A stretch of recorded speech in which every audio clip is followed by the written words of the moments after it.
समय तो ऐसे शौक में चले जाते हैं कि अच्छा मेरा जस्ट नंबर हुआ है सर। उस समय होश नहीं आता, बस चिन्मय आनंद ऐसे करके सर बस नाम बोल देते हैं बस सर, और बिलीव नहीं होता है वो तो उसके डॉक्यूमेंटेशन तक भी बिलीव नहीं होता सर। बाद में जाके समझ में आता है कि नहीं यार मेरा नाम आ गया है, जब तक लिखित में नहीं आता। मतलब तब तक यकीन नहीं था आपको। तो कौन वो पहला शख्स कौन था जिसको आपने बताई ये वाली बात? सर सबसे पहले जब हमें फ़ोन मिला, माँ को कॉल किया मैंने, मम्मी को बताया कि अब तो फ्यूचर फ्लाइंग ऑफिसर है, अभी ट्रेनिंग है लेकिन बन जाऊँगा।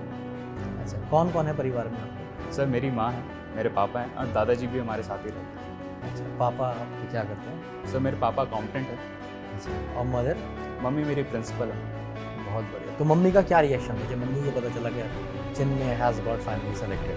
मम्मी तो बहुत खुश थी सर, बहुत अच्छा लगा उनको भी। बहुत कम बात हो पाई उस समय हमारी, लेकिन ये समझ में आ रहा था कि माँ खुश है। और पापा को फ़ोन क्यों नहीं किया? सिर्फ पापा को फ़ोन करने का मौका ही नहीं मिला, वरना उन्हें वो भी करता।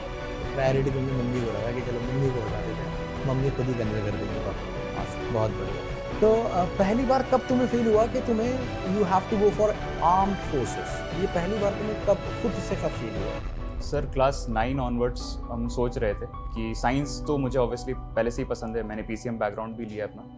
तो मैं और मेरी मदर ही डिस्कस कर रहे थे कि what would be a better future for me. तो सर उस समय मुझे एनडीए के बारे में उतना पता नहीं था, लेकिन हम देख ही रहे थे कि अच्छा क्या क्या चीज़ें हैं, तो इंजीनियरिंग है वगैरह वगैरह। तो सर मुझे एनडीए के बारे में पता चला। फिर उसके बाद मेरे एक अंकल भी हैं सर, वो एक्स आर्मी मैन है, तो उन्होंने भी काफ़ी बताया उस समय ही उन्होंने बताया था कि एनडीए है, तुम जाओ, बढ़िया जगह है। तो सर पता तो चल गई थी, और कुछ 2-3 महीने के लिए इंडिया का सिलेबस मैंने 10th में अपने बोर्ड पे लगा के भी रखा था।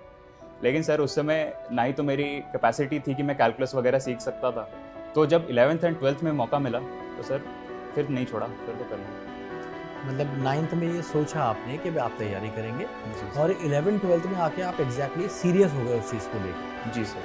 ठीक है, तो 11th-12th के सिलेबस से मतलब क्या मतलब एनडीए का आपको क्या लगता है? मतलब अगर जैसे मैं अपने सब्जेक्ट की बात करूँ इंग्लिश की, तो मुझे ऐसा लगता है कि 11th-12th से तो बहुत ज़्यादा नहीं है एनडीए में जो इंग्लिश की बात करता हूँ। मैथ्स का आई अंडरस्टैंड कि बहुत ज़्यादा है। तो जो बच्चे हैं जिससे भी मेरी बात होती है उनके लिए मैथ एक हमेशा मतलब एनडीए में मैथ को लेकर वो परेशान होते हैं। एक हवा समझ लीजिए एक ऐसी चीज़ जिससे वो परेशान होते हैं, या उनको लगता है कि ये कैसे होगा। तो तुम्हें कभी ऐसा नहीं लगा मैथ को देख के डर या परेशान, या ये कैसे होगा, ये कभी नहीं लगा मैथ को देख के? सर डर तो नहीं लगता था, लेकिन अब कट ऑफ नहीं निकला तो डरना पड़ा। लेकिन सर मैं सही बोल रहा हूँ कि आप 11th-12th के सिलेबस से अगर कंपेयर करिएगा तो मैथमेटिक्स तो आपकी 11th-12th बेस्ड ही आती है। कैलकुलस, मैट्रिक्स, डिटरमिनेंट्स वो सब काफ़ी 12th बेस्ड सब्जेक्ट्स हैं। लेकिन सर मेरा एक्सपीरियंस है कि जीएटी में आपको 7 ऑनवर्ड्स की एनसीईआरटी पढ़नी पड़ती है, तो वो वहाँ से ही आता है सर। तो आपका मानना ये है कि अगर 11th-12th की मैथ्स अच्छे से पढ़ी है so it will be very helpful in NDA. Yes. ठीक है। और कोई एक ऐसा सब्जेक्ट जो आपको परेशान करता हो या जिसको लेके रखता हो कि ये क्या, ये कैसे होगा, ये मैं कैसे करूँ, कोई ऐसा था? यस सर, प्रिपरेशन के टाइम पे मैं तो पीसीएम बैकग्राउंड वाला हूँ। हाँ। तो सर जब मैंने ज्योग्राफी हिस्ट्री देखी तो उस समय थोड़ा यही लगा था कि ये तो नहीं होगा।